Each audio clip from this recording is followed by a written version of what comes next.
Khauf itu kalau katanya Imam Hasan Al-Basri antara lain takut melanggar hukumnya Allah, takut membuat Allah murka. Dan itu katanya Imam Hasan Al-Basri takut yang membuat hatimu tentram. Pak, saya takut kalau saya berdosa, Pak. Ketakutanmu berdosa kan membuatmu tidak bergerak menuju wilayah dosa. Ini menentramkan. Perasaan takut yang menyebabkan hatimu tentram lebih baik daripada rasa tentram yang menimbulkan perasaan takut. Kamu melakukan dosa kadang-kadang kan enak, tentram. Ujian nyontek, alhamdulillah aku bisa jawab semua akhirnya. Tapi pada akhirnya kamu takut. Jangan-jangannya banyak, begitu ragu-ragu, ketakutanmu banyak. Awalnya tentram, tapi ujungnya takut. Mending awalnya takut, tapi ujungnya tentram. Itu khauf namanya. Imam Hasan Al-Basri ini dikenal memang wajahnya kelihatan kayak orang yang sedih terus. Jadi orang yang muram, karena dia selalu berpikir apakah Allah ridho padaku. Kemarin waktu kita membahas tentang Robiah Al-Adawiyah kan ada beberapa cerita yang berhubungan dengan Imam Hasan Al-Basri ini. Katanya Imam Hasan Al-Basri, orang beriman akan senantiasa berduka cita pada pagi dan sore hari karena berada di antara dua perasaan takut. Yang pertama, takut mengenang dosa yang telah lampau. Dan yang kedua, takut memikirkan ajal yang masih tinggal serta bahaya yang mengancam. Jadi takut tentang masa lalu dan masa depan. Masa lalu dosaku yang dulu, kemudian masa depan umurku tinggal berapa. Ini kan tidak jelas. Saya sering bilang kalian yang masih muda tidak usah kepedean bahwa umurmu lebih panjang daripada yang sudah tua.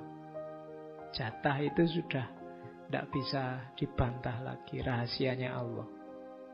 Bisa 1 detik, 2 detik setelah ini, bisa ratusan tahun yang akan datang, hanya Allah yang tahu.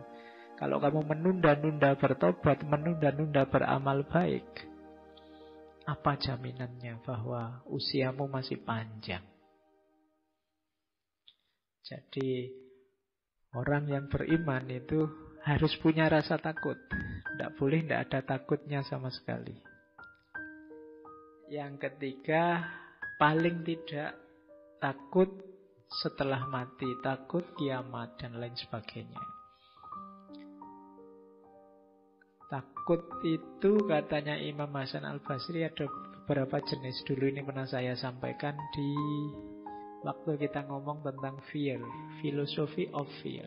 Ada khauf, ada wajal, ada khosyah, ada rohbah, ada haibah. Kalau khauf itu takut karena sadar bahwa aku itu lemah. Ya Allah, aku itu lemah. Ada apa-apa sedikit tergoda. Kira-kira kuat tidak ya aku ini menghabiskan umur dalam kebaikan, wong aku ini lemah. Itu khauf. Kalau wajal, takut pada sesuatu yang lebih tinggi karena kekuasaan dan hukumannya. Ini kayak gemetar. Wajal itu makna literalnya gemetar. Kita di hadapan Allah harusnya gemetar. Kenapa? Karena Allah punya kuasa apapun.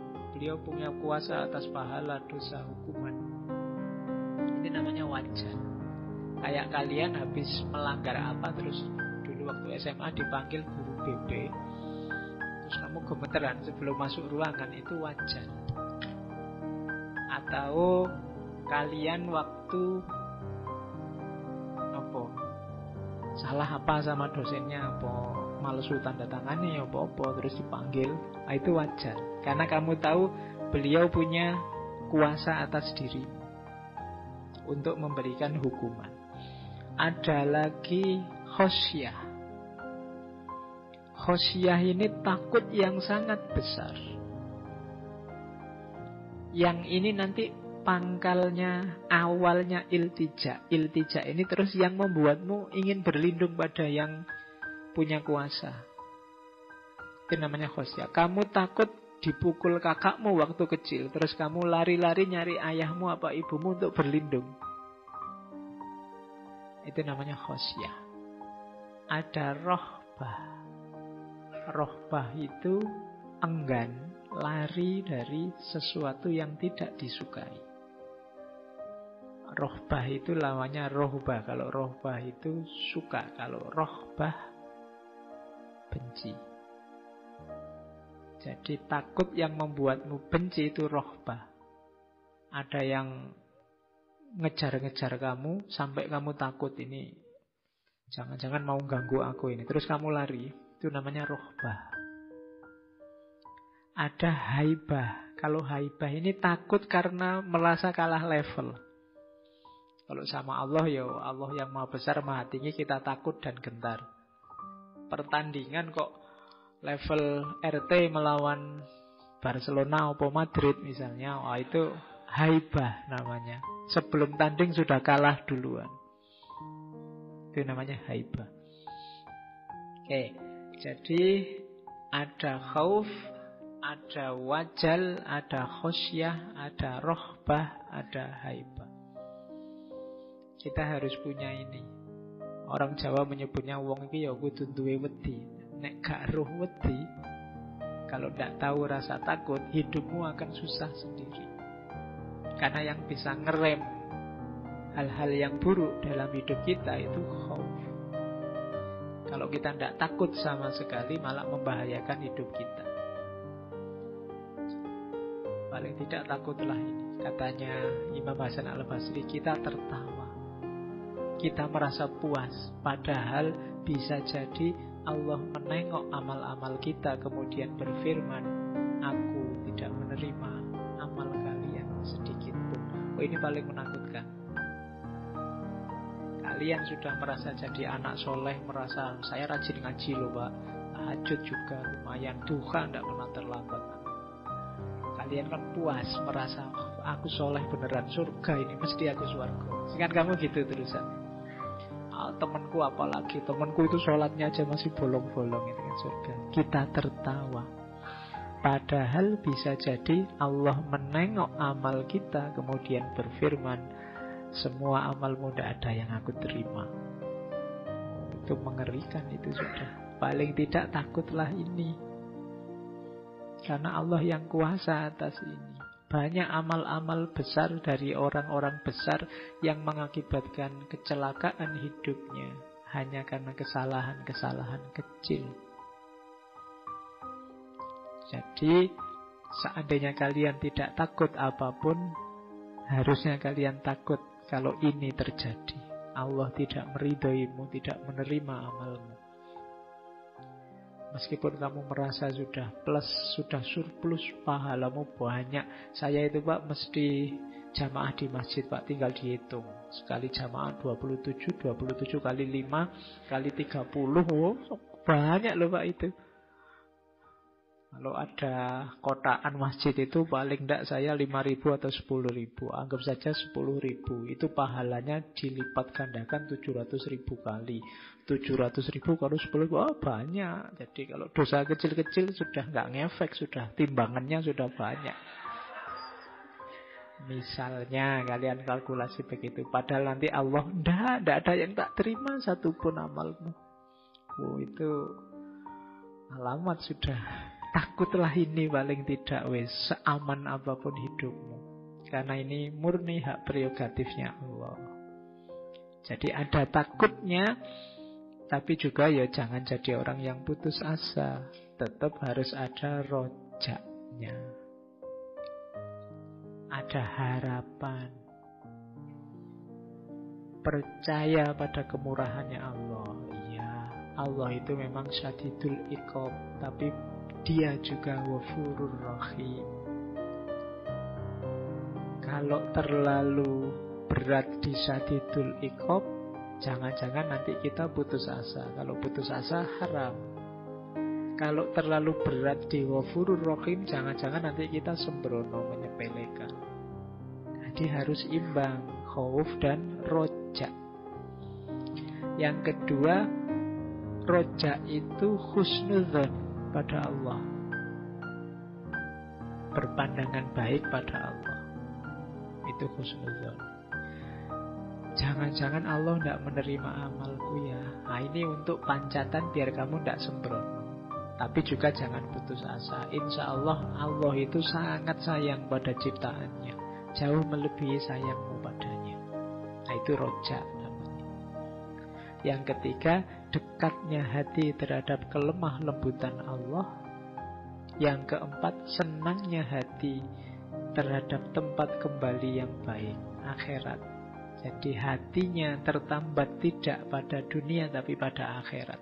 Itu alamat orang roja. Akhirat kan yang akan datang, bukan sekarang. Roja itu kan tentang hal yang akan datang. Kemudian memandang Allah itu penuh rahmat, penuh sayang. Nanti ada teorinya, roja itu ada roja yang terpuji, ada roja yang tercela. Hati-hati ya. Yang tercela dulu. Rojak yang tercela itu bagaimana? Orang yang kayak tadi terlalu berharap akan kemurahannya Allah tapi tidak melakukan apa-apa.